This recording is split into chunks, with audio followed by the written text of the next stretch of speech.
Yan mga bossing, tatry na namin yung ginawang press para sa motor shop. Yan. Buka-bukaon mo. Subukan natin bago natin ibenta. Subukan muna natin bago pinturahan. Try natin dito sa crankshaft na to.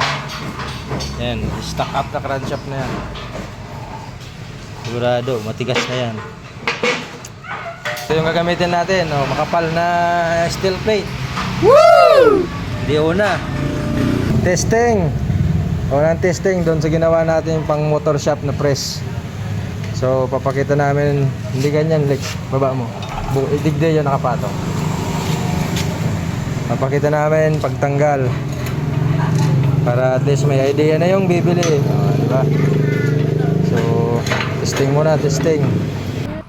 Tatalsikan ka pag taragilid ang pakalag mo. Baga. Narog kaya. Ang bitis pa siguro. Yan mga bossing. Crankshaft. Okay na. Tanggal na. Oh. So, okay na yung testing natin. 420 tons.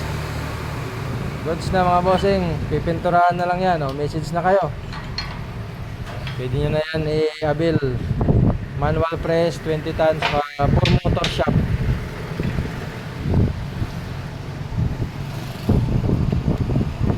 Para sa iyo to.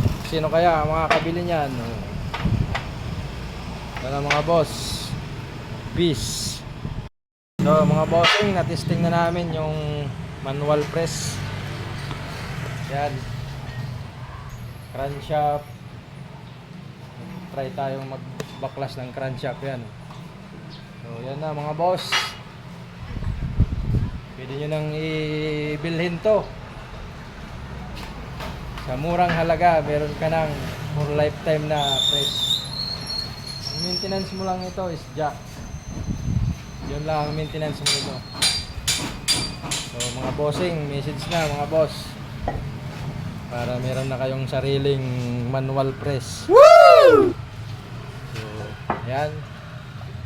May mga video na tayo sa pagtanggal, sa pag-try ng paano binabaklas.